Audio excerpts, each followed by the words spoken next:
Oi, eu sou a Gabi Ometo e hoje eu vim contar um pouquinho das minhas leituras de janeiro, as primeiras leituras do ano. Eu acho que eu comecei muito bem, porque foram livros maravilhosos. Só um que não foi tão boa assim, mas no final a história é legal.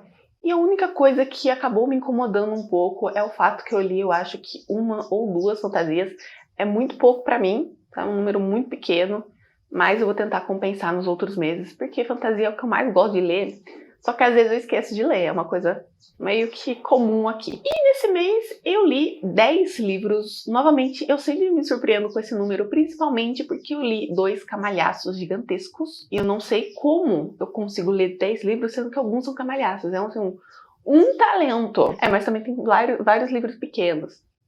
Talvez eu entenda por quê. A minha primeira leitura, como sempre, foi aquela raspa do mês anterior, no caso do ano anterior, que eu comecei a ler em 2021, e eu acabei não terminando, que é As Peripécias de uma Estudante de Moda esqueci o nome da autora, Lídia Rayane. E aqui, pela primeira vez, a gente vai ter o ponto de vista do melhor personagem do mundo, o mais fofinho, ele ganhou meu coração, do Eduardo. E a gente vai acompanhar ele fazendo o quê? Fazendo merda, fazendo burrada. Que, meu Deus, que raiva desse menino. Vontade de entrar no livro e falar, não faz isso, menino burro. Não, Lizzie. Não, não, não, não, não, não, não, não. Vem com a mamãe, vem com a mamãe. Então, gente, deixa eu explicar pra vocês, interrompendo a história. A Lizzie, meu celular é apoiado numa cadeira, e a Lizzie ama essa cadeira. Ela ia pular na cadeira. Vai ser uma coisa meio complicada, talvez eu tenha que tirar ela daqui. Meu amor, eu vou tirar você daqui. Porque senão você vai pular na cadeira. Vai, né? Você já tá indo. Já volto. Continuando onde eu estava, que era a minha raiva da escolha do Eduardo, mas tudo bem, faz parte da história. Entendo. O ponto de vista dele é somente no prólogo, então de resto a gente vai ter a história comum da Suzane, a gente vai perceber que tem algumas coisas acontecendo. Aí eu vou falar a verdade, eu não percebi, eu só percebi a hora que tudo deu errado. Talvez algumas pessoas que tenham o mesmo que ela vão identificar mais cedo, mas eu não. E essa descoberta que ela vai ter do livro vai sacudir o mundo dela. Eu não posso falar muito pra dar spoiler, mas essa é uma história muito boa, é uma narrativa bem fluida, é um chiclete bem gostosinho, sabe? Bem jovem, bem gostoso, que ainda tá me dando vontade de estudar moda, o que não faz sentido, porque eu não gosto de moda, e eu acho que, na verdade, tá me dando vontade de fazer curso de corte e costura. Esqueci o nome do curso, minha mãe faz o curso, eu quero fazer também. Minha segunda leitura do ano, eu nem lembrava mais dela direito, O Conde Sem Face, da Karina Reid. E aqui a gente vai ter conhece a Cristina, que foi forçada a se casar com um babaca, mas ela decidiu transformar a vida dele num inferno por 15 anos. Mas coisas acontecem, alguém arma pra Cristina e ela é expulsa da cidade. Ela tem que ficar numa cidade próxima de um conde misterioso que ninguém gosta. E detalhe, foi ele que armou pra ela ser expulsa. E aí a gente vai acompanhar a história dele. Primeira coisa que eu gostei, é um romance de época que se passa na Alemanha. Então, assim, fugiu um pouco do Londres. Eu gostei disso. Gosto de romances em Londres, mas eu nunca li nenhum em outro lugar. Raros no Brasil. É Brasil ou Londres aqui, né? E foi legal, um ponto de vista diferente, um lugar diferente, cultura diferente. Outra coisa que era pra eu ter gostado, mas não aconteceu, foi que esse livro tem um tema BDSM, e eu tava muito curiosa pra saber como seria, né, nos séculos anteriores. E eu achei que deixou a desejar, eu achei meio leve, meio chato, meio... A personagem não faz quase nada, fiquei meio triste, meio decepcionada, mas a história em si é até que é legal, ela fala sobre vingança, gostei, foi uma leitura, uma 4 estrelas, ela é muito boa, ela é bem escrita, mas faltou aquele carinho especial que a gente sente pelo livro, sabe? A minha terceira leitura foi um romance contemporâneo chamado Príncipe Imperfeito, da autora Carol Nardelli. E aqui a gente vai conhecer Júlia e Lucas, eles são melhores amigos há alguns anos e ambos são loucamente apaixonados pelos outros, mas eles têm vergonha de falar sobre os seus sentimentos até o início desse livro, onde eles decidem tentar conquistar um ao outro. Porém, assim, quando eles estavam quase lá, o Lucas faz uma merda e a Júlia tem uma reação super explosiva, super exagerada, na minha opinião, tá? E aí ele é obrigado a rastejar durante o livro todo tentando conquistar a confiança que ele quebrou, que foi um ato de exagero. Esse foi o livro ponto baixo, eu achei ele amador. Eu acho que foi o primeiro livro da autora, então passo meu paninho, tá? primeiros livros não são nossos melhores projetos, sempre vão ser os mais fracos. Eu acho que faltou-se uma leitura beta, uma amiga para falar, querida, não tá no melhor, vamos trabalhar mais nesse texto. Eu achei, principalmente no início, tem muita fala, muita coisa expositiva. E uma das coisas que eu menos gosto quando os capítulos são intercalados entre os narradores é no início o capítulo contar tudo o que aconteceu no anterior, só que na visão do outro. Alguns momentos são importantes, tá? Alguns momentos a gente precisa saber a opinião do outro, mas em outras não, e a maioria desse livro é não. Eu achei a reação da Júlia super exagerada, o que, querendo ou não levou tanto a crer nessa história, sabe? Eu achei tipo, não é crível, gente. Ninguém faria um showzinho daquele, quer dizer, faria. Eu não queria assistir esse showzinho. Eu achei a história em si legal, eu acho que vai ter continuação com os outros personagens. E eu gostei da forma que a autora criou a história. Eu achei legal, só falta a escrita amadurecer mais, a escrita ser lapidada mais. Ela precisa trabalhar mais essa parte, principalmente na narrativa. Minha quarta leitura foi Eros, o Deus que me amou, da Francine Maia. É um spin-off de Ágape, eu tenho uma resenha aqui no canal, vou deixar para vocês verem. E aí aqui é um spin-off contando vários continhos das outras vidas deles. Super bem escrita, super legal, mas eu não sei, gente, não me prendeu, eu não sei porque, talvez seja porque eu já sabia que nada disso ia dar certo e tudo ia acabar errado, talvez, e aí não me prendeu, mas eu gostei de ler, só faltou o famoso amor pela história, faltou isso, mas foi uma leitura bem agradável. A minha quinta leitura, sim, ela mexe com o meu lado hipócrita, né, que é uma das coisas que eu não gosto em livros, que é Uma Virgem em Apuros, da J. Love. A Dandara, ela acabou de ganhar uma promoção. Ela finalmente virou uma jornalista, vai ter sua própria coluna. Finalmente ela saiu do estagiário, ela vai parar de criar clickbait. Só tem um problema. Ela ganhou a coluna sobre sexo. E Dandara, como vocês viram no título, não tem a experiência necessária. Aí ela falou, vou dar um jeito nisso. E ela tem uma ideia maravilhosa de pedir ajuda pro melhor amigo do irmão dela, cujo qual é o seu senhorio. E ela fala, então, beleza, oi, tudo bem? Vamos testar uns brinquedinhos? E ele acaba aceitando. Vamos lá, primeiro ponto. Eu não gosto muito de histórias de virgem, aquelas pessoas que se guardam para o casamento. Entendo na parte de romance de época, porque é outra época, mas aqui às vezes me pega um pouco, tipo, aquela pessoa que não sabe nada, que nunca se tocou, eu acho que, tipo, um desserviço, honestamente, sabe? Vamos incentivar pelo menos uma virgem que conhece o próprio corpo, como é o caso da Dandara.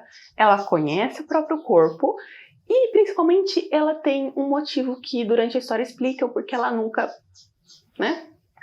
Ela continuou virgem. É um motivo que eu falei, tá, beleza, aceitei esse motivo, gostei. Passei meu paninho, gostei, não é problemático. E eu achei a história super leve, super gostosa, super divertida. É uma narrativa bem leve, tem bastante cenas eróticas.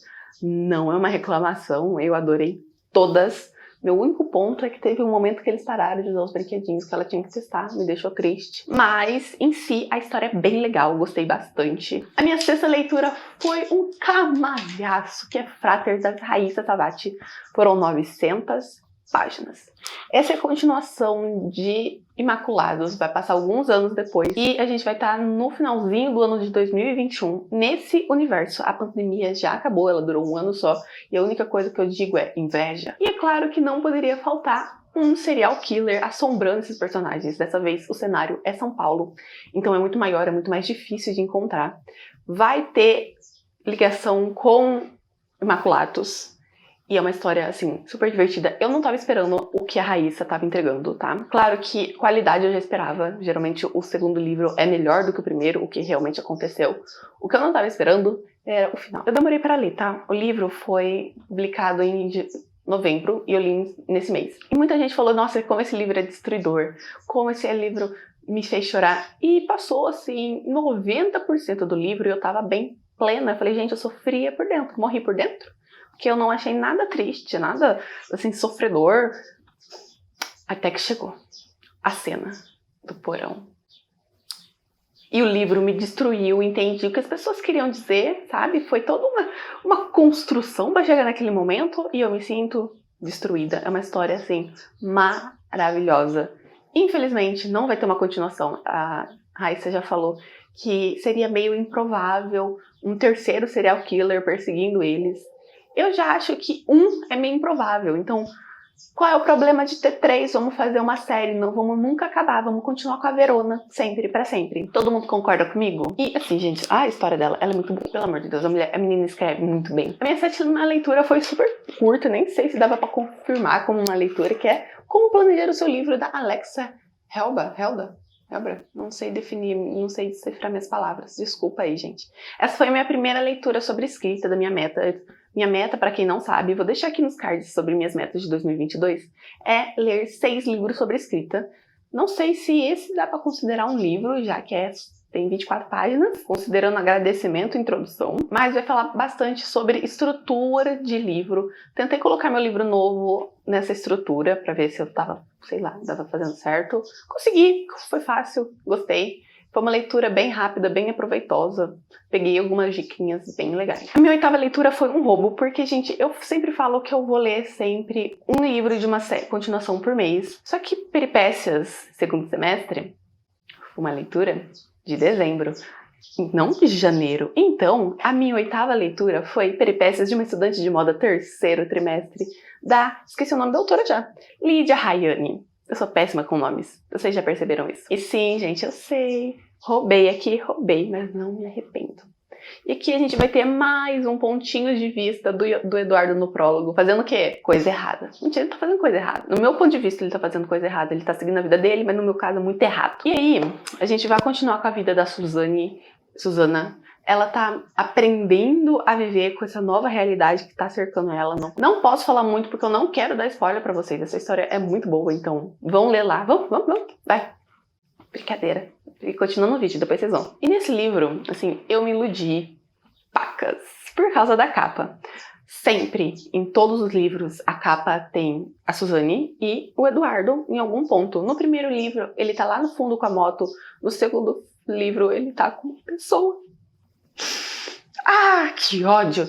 E no terceiro livro tá a Suzy e um garoto de boné mais pertinho. Eu falei, beleza, gente. Meu casal chegou. Não era o Eduardo na capa. Eu me senti iludida. Eu falei, não, como assim não é? Como assim meu casal não vai ficar juntos nesse livro? Como assim?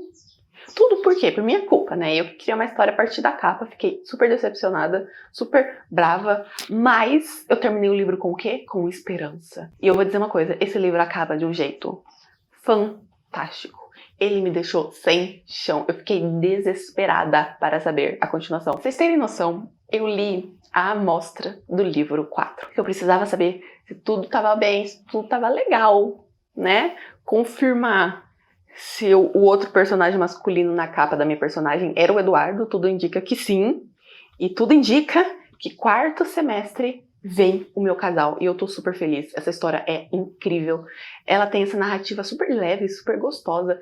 E parece que a Suzane tá sentada do meu lado contando essa história pra mim. Ela é muito gostosa, muito imersiva, maravilhosa. Assim, tô amando essa série, adorando. A minha vontade era ter lido o 4º semestre esse mês também. Mas eu falei, gente, eu já roubei um livro, né? Vamos nos controlar? A minha 9ª leitura foi A Última Cantada, da Rafa Fustagno. E essa foi a minha leitura de espera do veterinário, porque o veterinário atrasou, então eu passei 1 hora lá e fiquei lendo. E não foi uma boa ideia, tá? Eu fiquei estressada e não gostei tanto da história, embora ela seja muito boa.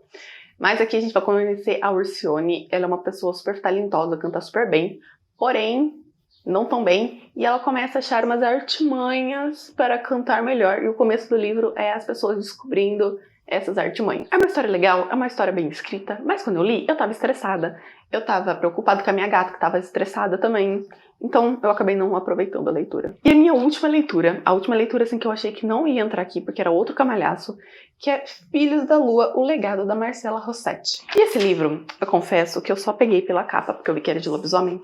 Não lobos, a alcateia é bonitinho, lobisomem mesmo, tá? Bípede, embora eles não gostem de ser chamados de lobisomem. Mas aqui é uma história de 600 páginas e eu li inteiro em 3 dias. E a gente vai com essa Bianca, ela teve os pais mortos quando era pequena, e depois disso ela acabou desenvolvendo algumas crises muito loucas de somnambulismo. Ela vive com a irmã de consideração, e as duas tentam lidar com essas crises que são muito fortes, muito bizarras, do tipo assim, ela ir pro meio da rua, ela ir super longe. E no meio dessa história vai rolando uma história ela demora um pouco pra chegar nessa parte, tá? Não vai ser um spoiler, porque tem um braço de lobisomem na capa, tá? E chega um momento que ela descobre que existem lobisomens. E não só isso. Ela tá no meio dessa história. Ela tem sangue de lobisomem, então ela é obrigada a conviver com eles. Basicamente isso. E é claro, assim, que não é tão simples assim, porque existe uma linhagem desses lobisomens que eu não vou conseguir explicar pra vocês rápido, tá? Quero fazer uma resenha dessa história pra ter mais tempo pra falar. E ela é a última de uma linhagem quase extinta. Ela, assim, ela tá no meio de uma guerra, ela não sabe nada, ela tem um monte de trauma com lobisomem, porque foi lobisomens que mataram a família dela. Então ela não consegue ver um lobisomem transformado sem surtar. Assim, muito bom. Então, gente, memória foi insuficiente. Hoje, assim, tá difícil. Falei muito. Pelo menos pegou até o final do vídeo. Vamos pensar pro lado positivo. Então vamos continuar onde eu parei. Tava falando bem do livro ou mal? Eu assisti o vídeo, mas eu esqueci. Tava contando a história. Então vamos acompanhar Bianca nessa luta, tentando se entender o que ela é e seu poder. Eu gostei da história, tá? É uma narrativa bem legal. Ela tem 60 páginas, tá? É bastante coisa. Ela é bem grande. Mas é uma narrativa legal, eu gostei dos personagens, principalmente do Julian. Eu comecei odiando ele, terminei amando. Então esse é um ponto que eu gostei muito, eu gosto desses personagens dessa forma. Mas teve duas coisas que me incomodaram um pouco no livro, tá? A primeira é a demora de explicar as coisas. Pra quem não é escritor, tá? Geralmente a gente tem um personagem que vai apresentar o mundo pra gente. Vou pegar um exemplo pra vocês, Harry Potter. Ele não conhecia o mundo bruxo, então ele nos guia através desse mundo. Então, quando ele pergunta uma coisa que para um bruxo normal seria uma coisa boba, para ele não é, porque ele não tem conhecimento e as pessoas explicam, consequentemente a gente entende. E a Bianca é isso pra gente, ela não sabe dos lobisomens. Então tá um momento que é uma confusão, que estão falando de poder, que estão falando de tipo de lobisomem diferente, que eles não eram os que mataram os pais dela. E em nenhum momento ela fala, gente, o que tá acontecendo? Alguém me explica? Ela não pergunta nada. Então fica um monte de informação pra gente jogada, que só vai ser explicado lá na frente com uma aula. Então não precisa ter uma explicação super ampla, é só tipo, então vamos falar assim, ó, esses são maus por causa disso e eles fazem isso. Nós somos bons por causa disso e fazemos isso. Era só isso, era uma frase curta. Mas o que me incomodou mesmo foi a falta de separação dentro dos capítulos. Aquela imagenzinha que eu nunca lembro o nome. Vamos lá por quê? Aqui é uma narração em terceira pessoa. Então, a Bianca narra, o Julian narra, a gente já viu opinião do conselho que a gente vai conhecer dos lobos. A gente vê os vilões. Então a gente tem uma gama muito grande de gente narrando e não é separado. Então a gente tá de boa, lendo na calmaria, acompanhando a rotina da Bianca aprendendo essa vida de lobisomem. E no próximo parágrafo é uma história do vilão. O vilão tá num lugar estranho fazendo coisas estranhas. E você, quê? Oi? A primeira vez ainda foi apresentando um personagem diferente. Então eu falei, gente, quem são essas pessoas? Eu nunca ouvi falar quem são vocês. Poderia só ter dado enter. Pula uma linha, meu amor. Era só isso, tá? Fica menos confuso do que você tá. Bianca estava andando por aí e foi para casa. Alex entrou. Eu falei, gente, quem é Alex? Até agora eu não descobri quem é Alex, tá? É um trauma que carrego. Quem é Alex? Mas é isso. Planejo fazer uma resenha, tá? Então em breve ela chega. E me conta agora quais foram os livros que vocês leram. Eu tô super curiosa pra saber. Porque nesse momento, esse é um mês mais de férias para algumas pessoas, então geralmente tendem a ler mais. Então me conta aqui nos comentários. Se você gostou do vídeo, curta, que me ajuda bastante. Se inscreve no canal para ter mais vídeos como esse. Compartilha esse vídeo com um amigo que vai gostar dessas dicas de história, vai gostar de conhecer. E principalmente vai me seguir nas minhas redes sociais e conhecer meu livro Pequenos Desejos, publicado na Amazon. Todos os links vão estar aqui na descrição. Até o próximo vídeo. Tchau!